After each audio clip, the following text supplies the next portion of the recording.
죄송하지만 의뢰인님 인상이 좀 한몫했어. 나 안 믿을 뻔했어. 히지랍이야 히지랍. 이거 어떡하면 좋아. 야 변호사면 변호사지 어떻게 누나라면이 나와요. 그리고 나는 내가 누나라면 남동생한테 야 이거 없애버려. 재수없어. 빡친다. 이 씨는 너무 그죠? 나만 쓰레기야? 아니요. 아니지. 누가 봐도 오해할 만한.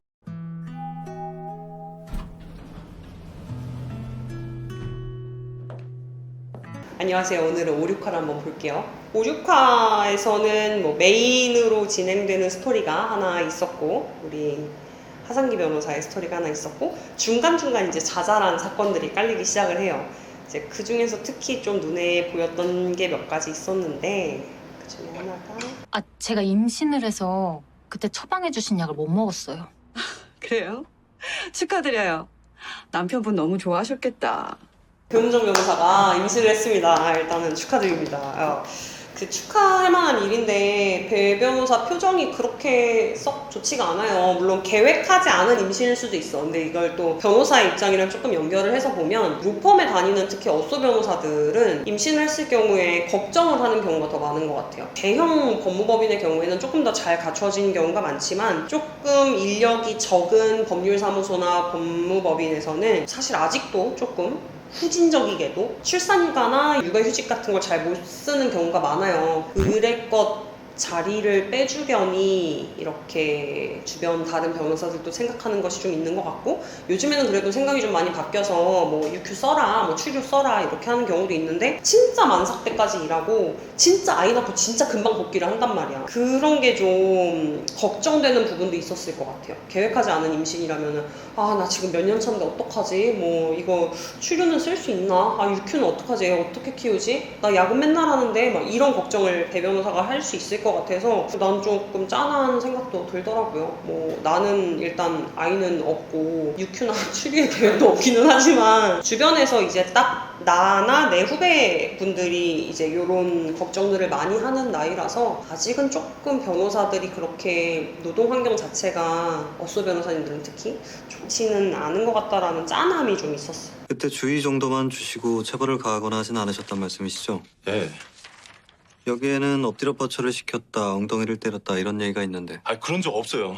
저 경찰 연락 받고 내가 말을 너무 심하게 했었나 생각하면서 고소장 전달받아 봤는데 그런 얘기했어요. 저도 깜짝 놀랐다고요. 네, 지금 여기서 죄송하지만 의뢰인님 인상이 좀 한몫했어. 나 안 믿을 뻔했어. 체육 선생님이시죠? 아이들한테 체벌을 했다고 고소장을 이제 받으신 건데, 요즘에 아이들을 언어적으로도 뭐 학대했다 아니면 신체적 학대를 했다라는 고소가 좀 자주 들어오는 편이기는 해요. 그래서 굉장히 흔한 사례인데 정말 죄송한데 진짜 안 믿었어. 처음에는 이거 무슨 에피소드지 하고 내가 우리 선생님을 의심을 했다. 사실은 굉장히 어리고 착한 선생님이었는데 뒤에 가게 되면은 무고를 한 학생들이 나오게 되죠. 요즘에 소위 말하는 촉법 소년들이 뭐 우리 촉법인데 어쩔 거예요 이러면서 뭐 그러니까 뭐 만만하게 보지 말라고 했잖아요 이런 식으로 얘기를 하는데, 실제로 이런 일들이 굉장히 비일비재하기도 하고요. 촉법 소년이니까 무고도 이렇게 막 하고 거짓말로 신고하는 경우도 있고, 아니면은 선생님을 폭행한다거나 뭐 욕설을 한다거나 이러는 경우도 있는데, 형사 책임이 면제된다고 하더라도 완전히 면제되는 건 아니에요. 여기 중학생들 나오지만 소년 보호 처분 같은 거를 받을 수도 있고, 그리고 또 엄마 아빠한테는 민사적으로 또 비용 같은 걸 청구할 수 있어서 아이들이 저지르는 범죄에 대해서 아예 처벌을 하지 않는 것은 아니다, 책임이 누구에게도 없고 뭐 그런 것은 아닌데,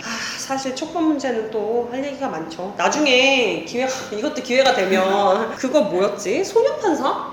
소년심판이요? 소년심판, 맞아. 나중에 기회가 되면 소년심판도 한번 리뷰를 해보고 싶어요. 나는 그 드라마 정말 좋아하거든요. 저도요. 김혜수 씨가 너무 멋있게 나오는데 나는 오히려 그게 소년범들의 실체를 좀 더 잘 드러내주는 드라마 같아요. 여기서처럼 소년범들이 그렇게 귀엽거나 너무 착하더라고요. 귀엽거나 착하지 않아요. 소년범들 중에 좀 강력범죄를 저지른 소년범들을 실제로 보면 저도 약간 오싹할 정도로 무서운 경우도 있고, 특히 그 죄의식 자체가 자체가 굉장히 무뎌져 있는 친구들이 많기 때문에 언젠간 되면 다른 드라마 리뷰를 또 하면서 소년범에 대해서는 한번 다뤄보고 싶어요. 그러니까 지금 5화에서 나왔던 이번 사안의 경우에는 조금 잘 지나갔죠. 부모님들 모아놓고 어쨌든 얘기를 잘 하니까 부모님들이 뭐 고소를 취하하도록 그렇게 우리 안주영 변호사가 이끌어가게 되었고, 선생님도 결국 누명을 벗게 되었고, 그렇게 마무리가 되는 짧은 에피소드가 있었습니다.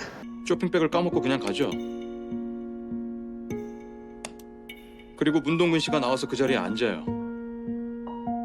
나 우리나라 국민 중에 내가 장담하건대 70% 이상은 이 죄명을 알고 있다. 점유 이탈물 횡령죄. 주인 소유자의 점유에서 벗어난 어떠한 물건을 내가 가지고 갔을 경우, 그러니까 이게 왜 횡령죄라고 하냐 하면 여기도 허가 벌판에 있는 게 아니라 그 편의점에 파라솔을 설치하는 책상, 그 테이블 위에 시계가 놓여 있었잖아요. 그러면 그거는 그 편의점의 관리 구역 안에 있어요. 그 구역 안에 있는 물건을 얘가 들고 도망갔단 말이야. 그러면 이제 점유이탈물 횡령죄가 성립할 수 있는 거거든요. 근데 지금 문제는 이런 경우가 정말 흔해요. 내가 최근에 맡았던 사건 중에도 비슷한 사건이 있어가지고 눈에 확 들어왔는데, 이 사람이 술에 취해서 자기가 어떤 물건을 가져간 것 자체를 기억을 못해. 근데 CCTV는 진짜 애매하게 남아있어. 내가 맡았던 사건은 남의 카드를 가져간 사건이었어요. 그 편의점 이제 가서 물건을 놓고 자기 카드로 계산을 하는데 자기 카드를 긁는 장면까지는 나와. 근데 그 전에 손님이 카드를 두고 갔는데 그 카드를 이 사람이 가지고 갔다는 거예요. 근데 그 장면은 안 나와. 묘하게 그 편의점에 시즌 상품 같은 거 진열해 놓는 인형 같은 게 있었는데 그 인형의 팔이 이렇게 막고 있는 거예요. 그 카드 나오는 부분을. 그래서 이제 그게 가려져 있었는데 결국 그건 기소가 됐어요. 왜냐면 지금 여기서 경찰에서 얘기하는 거랑 똑같아. 이 사람이 지나가고 카드를 놓고 갔고, 그 다음에 네가 지나갔고, 그 다음에 바로 카드 놓고 간 사람이 와서 막 찾았는데 카드가 없다는 거야. 여기도 마찬가지죠. 시계를 놓고 갔어. 용의자가 앉았어. 그 다음에 시계를 놓고 갔던 사람이 바로 돌아와서 찾아봤는데 시계가 없었다는 거야. 그러면은 정황상으로도 이 정도 정황이면은 범죄가 보통은 성립을 한다고 보는 것 같아요. 근데 이제 그거를 법원까지 끌고 가서 이 정도의 개연성만으로는 범죄 성립이 어렵다, 더 확실한 증거를 내놔라 라는 식으로 뭐 다퉈볼 수도 있고, 실제로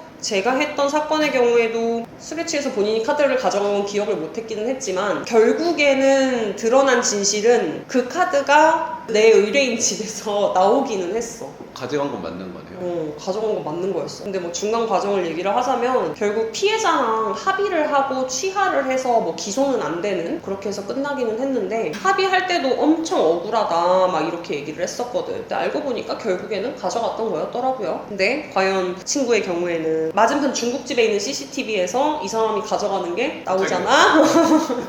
다 보셨겠지? 나오잖아요. 근데 또 그거를 가지고 경찰서에 가요. 근데 나는 이것도 잘 모르겠어. 너무 찌락딱다고 생각하긴 했어. 우리 희지 별명이 됐어. 그냥 희지랍이야, 희지랍. 이거 어떡하면 좋아. 희지가 그렇게 얘기하잖아요, 의뢰인한테. 내가 누나라면 이거를 이렇게 불편하게 마음을 가지고 있느니 이걸 가지고 경찰서에 가라고 할 것 같다, 이렇게 얘기를 하잖아요. 야, 변호사면 변호사지 어떻게 누나라면이 나와요. 그리고 나는 내가 누나라면 남동생한테 야, 이거 없애버려. 근데 모르겠어. 이거는 각자 가진 어떤 양심의 크기일 수 있겠죠. 근데 나는 변호사로서는 오픈하지 않을 것 같아. 범죄의 증명은 경찰과 검찰이 해야 되는 거예요. 그래서 나는 이걸 굳이 내 손으로 들고 가서 이렇게 얘기하라고 하지는 않을 것 같아. 그리고 의뢰인의 양심이나 감정을 건드리는 말을 하지도 않을 것 같아. 약간 그게 좀 압박이 될 수도 있겠네요. 심적으로. 나는 경찰이 아닌데 심적으로 내가 이 사람한테 자백하세요 라고 압박하는 것은 변호사의 역할이 아니라고 생각하거든요. 근데 심플하게 얘기는 하겠지. 이거 가져가실 수도 있고 경찰에서 이미 제출하실 수도 있고 가져가지 않으실 수도 있습니다. 이건 의뢰인님의 선택입니다 라고 그냥 심플하게 얘기를 했을 것 같고요. 근데 이게 좀 애매한 게, 경찰들도 정면에 찍은 CCTV가 없다는 걸 알았잖아요. 그럼 뭐 주변에 사전 CCTV 같은 거 있는지 체크해봤을 수도 있는데, 완전 체크해요. 얘가 이걸 지금 자기가 들고 갔다는 걸 인지하고 나서 경찰로 들고 갔잖아요. 그럼 그게 그 자수나 자백으로 인정이 되나요? 안 돼요. 이게 그 자수나 자백의 시기와 관련해서도 우리가 되게 꼼꼼하게 배우는데 저는 이게 자수나 자백이 안 될 거라고 생각을 하는 게 법적인 자백의 효과가 이제 나타나려면 이렇게 본격적인 수사가 시작되기 전에 가서 들고 가서 이걸 얘기를 해야 돼. 형량 감경 효과를 받는 범위가 굉장히 넓어질 수밖에 없는 게 자백을 너무 넓게 해석을 하면은 다 감경해줘야 돼. 예를 들어서 수사기관에서 불러. 야, 너 얘 때렸지? 아니, 안 때렸는데요? 야, 너 얘 때렸잖아. 안 때렸는데요? 야, CCTV 있는데? 때렸습니다. 이거를 자백으로 인정을 해주면은 그럼 다 감경시켜야 된단 말이야. 그래서 자백의 경우에는 이렇게 수사가 본격적으로 시작되거나 뭔가 증거가 발견되기 전에 본인의 범죄를 얘기를 했을 때에 형사법상의 필요적 감경의 사유가 되는 자백으로 봅니다. 그래서 요거는 아마 스스로 죄를 인정했기 때문에 형량이 많이 낮아지는 사유는 될 것 같기는 해요. 그리고 피해자랑 합의가 된다면 뭐 시계값을 변상을 한다거나 해서 피해자한테 합의서만 잘 받아내면 뭐 기소유예 같은 걸 받을 수도 있겠고 뭐 좋은 결과를 낳을 수도 있을 것 같기는 합니다. 하지만 어디까지나 변호사로서는 그걸 선택하라고 할 것 같아요. 나는. 매일 가서 말똥머리 하니까 고역이더라고. 아니 뭐 그런 걸 시켜? 그래서 요즘 한 번씩 심각한 표정이었구나. 이런 거 굉장히 어서 때는 많았던 것 같아요. 그러니까 정말 힘든 대화를 나누는 경우도 있고 아니면 정말 부당한 경우를 맞닥뜨리는 경우도 있고 이럴 때 동기대변 얘기하는 게 진짜 많이 도움이 됐었는데 조창원 변호사한테 진짜 얘기해주고 싶은 게 나오라고 거긴 아니야. 변호사님들한테 그런 얘기를 저는 종종 해요. 변호사들은 이직이 정말 잦아요. 대형 펌의 경우에는 조금 또 다를 수도 있지만 특히 요 정도 규모의 펌을 다니는 조금 소형 규모의 법률사무소나 펌에 다니는 어쏘 변호사님들한테는 제가 드리는 말씀이 상식적으로 봐서 이거 좀 아닌데? 라거나 아니면은 나의 어떤 인간적인 또는 변호사로서의 자존감을 내려놓게 만드는 일을 대표가 시킨다. 나와도 돼요. 나 찾는 데 많아. 변호사야. 이제 당신 변호사라는 거를 되게 인지를 하고 좀 자기한테 잘 맞는 문화를 가진 직장으로 옮기는 거를 그렇게 두려워하지 말았으면 좋겠다는 얘기를 후배님들한테 항상 해드리고 싶어요. 그래서 좀 조 변호사가 계속 그 적견 변호사로 들어가는 장면에서 엄청 짠했어요. 아니 나와도 갈 데 많은데 진짜 뭐 너무 불쌍하잖아. 로스쿨 현대판 음서재 고위 로스쿨 현대판 음서재 나왔어. 고위층 자녀 재학 및 졸업 현황 공개. 나 발작하는 버튼인 거 알지? 그래, 로스쿨 고위층 자녀가 재학하고 졸업하기도 해요. 내가 말했지. 그들은 좋은 교육을 받고 엘리트 코스를 밟아서 로스쿨까지 올 수 있어. 근데 아니 고위층 자녀 서울대에도 들어갈 수 있고 뭐 다른 데 다 들어갈 수 있는데 굳이 로스쿨만 항상 이렇게 주목을 받는다는 거는 한 학기에 1,000만 원 가까운 학비 때문이겠죠. 어쨌든 로스쿨은 내가 말했잖아요. 정말 놀랄만한 부잣집 애들도 있고 정말 힘들게 학교를 다니는 친구들도 있고 이제 정말 넓은 범위의 친구들을 다 보게 되는데 나는 이런 자극적인 뉴스가 그 사람들의 로스쿨 졸업 변호사 또는 로스쿨 학생들에 대한 편견을 너무 키우는 것 같아. 그래서 별로 좋지 않은데 우리 하상기 변호사가 알고 보니 하땡기 변호사가 알고 보니 그런 에피소드가 이제 나오면서 5화가 마무리가 되죠. 이번 에피소드에서는 DJ가 근로자인가 근로자여야 해고다 아니다 뭐 이런 걸 다툴 수 있고 근로자여야 인정되는 여러 가지 것들이 있어서 이런 사건에서 주로 근로자성 그러니까 이 사람이 근로자인가의 문제가 되는데 근로자성을 다투는 사안으로 보여주기에 뭐 적당히 좋았던 것 같아요. 되게 뭐 증거들 같은 거 찾는 것도 신박했고 이렇게 뭔가 교통카드를 찍어가지고 정시에 출근하고 퇴근했던 거 이런 거는 뭐 근로자성을 인정하기에 뭐 충분하고 사용자의 지시를 받아가지고 근무하는 거 그런 것도 근로자로서 일을 하는 거고 반대로 근로자가 인정 안 되는 경우는 반대의 사안의 경우이겠죠. 근로자가 아닌 경우는 우리가 흔히 생각하기에 출퇴근이 너무 자유로운 거 사용자의 지시를 받지 않는 거 즉 프리랜서 같이 활동하는 거 간단히 생각했을 때 그러면 주로 이제 근로자성이 부인이 되는 것 같아요. 근데 클럽 DJ는 프리랜서 계약이 아닌가요? 계약은 그래서 프리랜서 계약을 하고 근로자성이 있고 없고를 따로 따지는 경우가 많아요. DJ는 당연히 제가 생각하기에도 프리랜서 계약을 하는 경우가 많을 것 같아요. 그리고 조금 이거는 헬스장마다 다르기는 하지만 헬스 트레이너들의 경우에도 대부분은 프리랜서 계약을 하지만 실질적으로 근로자성은 따로 따져봐야 되는 경우가 많고, 그래서 근로자성은 내가 계약을 근로계약을 했는가 용역 계약을 했는가에 따라서만 정해지지는 않아요. 왜냐면 그렇게 하면 탈법하려는 사람들이 너무 많아. 왜냐면 프리랜서랑 근로자랑 당장의 차이를 생각해봐도 너무 많아요. 퇴직금 안 줘도 되지, 해고할 때 해고 예고수당 이런 거 안 줘도 돼. 너 그냥 그만 나와 이래버리면 되지. 뭐 직장 내 괴롭힘 이런 것도 제한적으로 인정이 될 것 같고. 그래서 근로자성을 인정받으려는 경우가 더 많죠, 실제 다툼에서는. 이번 사건도 좀 그런 사건이었고, 여기서 우리 형민님과 이 가해자, 그 클럽의 헤드로 보이는 분이 우리 형민님과 좀 아는 사이임을 암시하는 게 나와요. 이후에 이들의 관계가 좀 풀릴 것 같은데 아직까지는 좀 궁금하네요. 임유진님 혼자 가신 거예요? 네, 혼자 보냈어요. 애 아빠랑 저는 여기서 할 게 많았거든요. 혼자라도 보내는 게 애 미래를 위해서 좋다고 생각했어요. 우리 딸이니까 미국 가서도 혼자 잘할 거라고 믿었고요. 근데 거기서 마약에 손을 대신 거군요. 맞아요. 대학교 때 처음 했다고 하더라고요. 저흰 사실 일찍부터 알고 있었어요. 어떻게든 상담도 받게 해보고 한국에 불러서 같이 살기도 하고 저희가 미국 가서 같이 살아도 보고 했는데 안 되더라고요. 입국하자마자요? 그럼 제보가 있었던 것 같은데 혹시 누군지 아세요? 네. 저예요.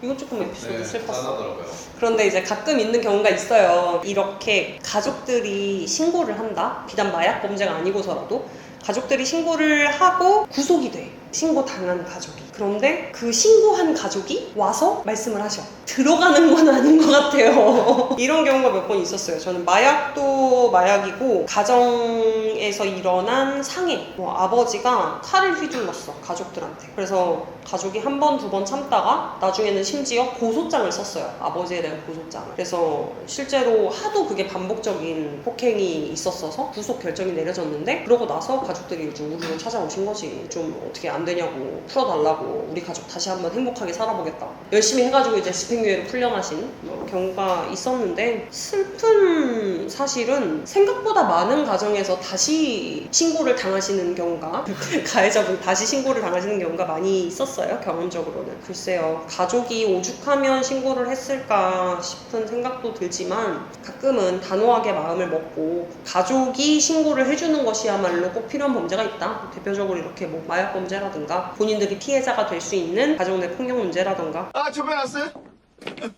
이거. 아니, 밖에서 보니까 훨씬 막구가 좋으시네. 내가 나온다 했죠? 무죄 받았어요. 무죄. 아, 예. 재수없어. 빡친다. 그런 오해를 좀 불식시키고 싶네요. 돈 많은 변호사들을 쓰면은 실제로 유죄가 나올 죄가 무죄로 바뀌냐? 그런 경우가 잘 없는 것 같아요. 뭐 100% 없다고는 얘기하기가 좀 어려워요. 왜냐하면 실제로 뭐 대기업 자제들이 말도 안 되는 이유로 풀려났다 이런 기사들이 나오기도 하고 하니까. 근데 정관 변호사를 쓴다고 해서 뭐 그 지역 출신 변호사를 쓴다고 해서 판결이 바뀌거나 하지는 않는다. 여기서 이놈이 나온 이유는, 무죄를 받은 이유는 변호사가 굉장히 뭔가 사건을 잘 파헤쳤기 때문일 것이다. 직접 증거가 없다는 점을 지적했다거나 아니면은 뭔가 법리적으로 굉장히 섬세하게 잘 사건을 끌고 갔다거나 정말 능력이 있는 변호사였고 반면에 증거는 약한 사건이었고 뭐 이런 사건의 특징 때문에 얘가 엉겁결에 그 수혜를 얻어서 무죄로 풀려난 걸 것이다 라고 나는 믿고 싶고, 그리고 이런 사람들은 반드시 다시 들어간다. 똑같은 짓거리를 또 하다가 꼭 다시 들어간다 라고 나는 이제 믿고 싶고, 실제로 그런 경우들을 많이 봅니다. 말 나온 김에 얘기하자면 우리 수길이 이게 마지막 신급이 아니었기를 간절히 빌어요. 무죄가 나오면 검사님들은 분명히 약간 기계적으로라도 항소를 하시거든요. 아니면 또는 2심이라면 상고를 하시거든요. 그러니까 어디 한번 두고 보죠. 자, 여기서 이제 하상기 에피소드가 마무리가 되죠. 근데 결국에는 하땡기님은 따로 계시고 하상기는 뭐 금수저가 아니라 오히려 진짜 흑수저였다. 이제 본인이 본인을 흑수저라고 칭하고 자기의 별명이 봄의 정령인 이유는 봄마다 이제 복학을 했기 때문이다. 한 학기는 일을 하고 봄 학기에는 돌아와서 공부를 하고 뭐 이랬다는 얘기를 하는데 나는 내가 얘기했지. 내 가난을 빼앗긴 기분이었다고.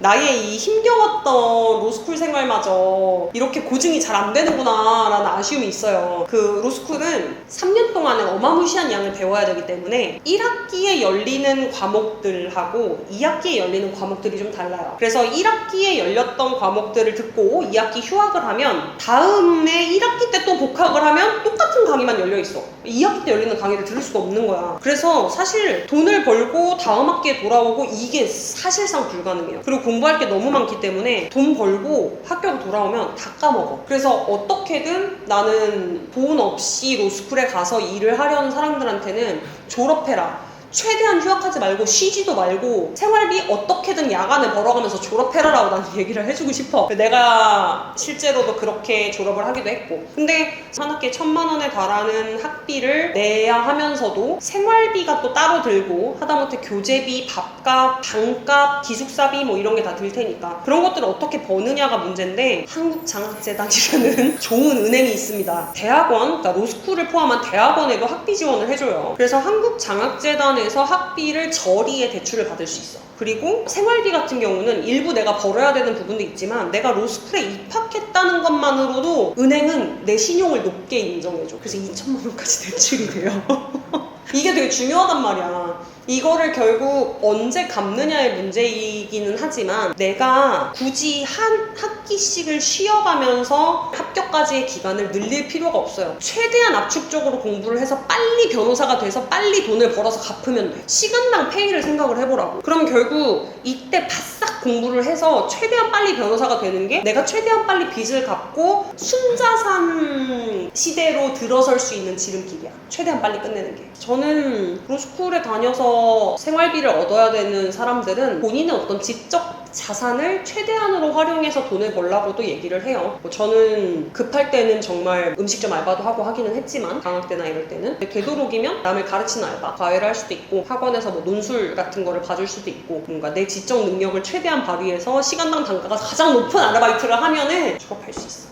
변호사도 될 수 있어. 로스쿨생들을 간택하는 그 제도가 있다고 했잖아요. 거기서 지원 안 해주나요? 대형 로펌에서는 졸업하기 전에 로스쿨생들 중에 일부를 미리 뽑아가지고 너 졸업하고 변호사 시험 합격하면 바로 우리 회사에서 일해 라고 하는 식의 계약을 하는 경우가 있어요. 근데 그런 계약을 한다고 하더라도 뭔가 내가 알기로는 로스쿨에 다닐 때 뭔가 회사에서 장학금이 나오거나 하지는 않는 걸로 알고 있어요. 그리고 이거는 핑계일 수도 있고 현실적인 한계일 수도 있는데 이게 사람이 일을 하면서 로스쿨을 다니잖아? 그럼 학점이 잘 안 나올 수 있어. 아니 내가 학점이 안 좋았다고 얘기하는 것은 아니고 내 학점이 조금 생각보다 높지 않았던 것에 대한 핑계일 수도 있지만 성적을 굉장히 높게 유지할 수 있을 때에 그런 데 이제 붙을 수 있는데 사실상 진짜 공부 괴물들이 모인 데 진짜 엉덩이 무겁고 공부하는 친구들이 모인 데라서 내가 감히 일하고 남들보다 적은 시간 공부를 하면서 뭐 높은 등수를 유지한다는 것 자체가 정말 감히 나보다 더 공부하고 더 노력하는 친구들이 있는데 감히 내가 그것까지 바라기는 조금 어려울 수 있어. 공부를 하면서는 나는 사실 그런 대형 로펌들의 채용 과정에 지원해서 합격하는 것까지는 바라지도 않았지만 뭐 누군가 열심히 하고 더 똑똑한 친구들은 그런 데에 합격하는 친구들도 있겠죠. 근데 어쩌겠어요. 금수저, 흑수저의 차이 자체를 부인할 수는 없어. 그렇다고 해서 변호사는 금수저만 되는 거다. 로스쿨 금수저로. 이거는 나는 진짜 아니다 라고 말하고 싶고 실제로 많은 소위 말하는 흑수저, 무수저 친구들, 후배분들이 로스쿨에 더 많이 들어가고 로스쿨에 들어가는 사람들, 졸업하는 사람들의 어떤 바운더리가 더 넓어졌으면 하는 마음이에요. 그래서 하상기 에피소드는 꼭 필요한 에피소드였기도 하지만 한편으로는 조금 씁쓸하기도 했던 이거 작가님이 나를 인터뷰를 하셨어야지 약간 이런 생각을 했던 에피소드였어요. 그 집에서 저도 쓰레기였습니다. 이 씬은 너무 그죠? 나만 쓰레기야? 아니요. 아니지. 누가 봐도 오해할 만한. 그냥 다시 돌아와서 임신 초기 성관계는 가능한 것으로 알고 있습니다. 그런 전제로 이 장면에 대해서 그런 생각을 한 것은 저뿐만이 아니라고 생각합니다. 이건 작가님이 의도한 거야. 의도한 대로 시청자가 잘 봐준 거지. 그러니까 그냥 뭘 의도하셨는 그 배문정이랑 남편이랑 사이가 좋다, 지성이랑 사이가 좋다, 뭐 목마를 가끔 태워준다 그 얘기를 하고 싶었던 것 같아. 그래서 이거 혼자 보다가 괜히 주변에 근데 저는 이게 자막을 깔고 보거든요. 저는 괜히 눈치 봤어요. 괜히 눈치 봤어. 이거 행복한 가족이에요. 그리고 행복한 두 남녀가 또 나오죠. 자, 이렇게 해서 이제 마무리가 돼요. 어쨌든 이제 조금 쌓였던 갈등들이 좀 풀어지고 그 다음에 자잘한 에피소드들이 나왔고 이제 본격적으로 드라마가 중반까지 왔어요. 제가 이거 12부작으로 알고 있는데 그렇다 보니까 이제 본격적으로 우리 남주 여주의 러브라인을 풀어줘야 될 때가 됐어. 그래서 지금 둘이 같이 앉아서 뭐 얘기할 수 있는 기회도 됐고 과거도 같이 회상하고 하니까 아마 다음 편에서는 본격적으로 이제 둘의 연애사가 풀리지 않을까 싶은 생각이 들고요. 여기까지 진짜 자잘하게 많은 사건들도 풀고 변호사들에 대한 어떤 이야기들도 풀어주신 것 같아요, 작가님이. 그래서 일단 너무 재밌게 잘 봤고 5, 6화는 이렇게 같이 봤고요. 다음에 7, 8화도 함께 재밌게 봤으면 좋겠습니다. 감사합니다.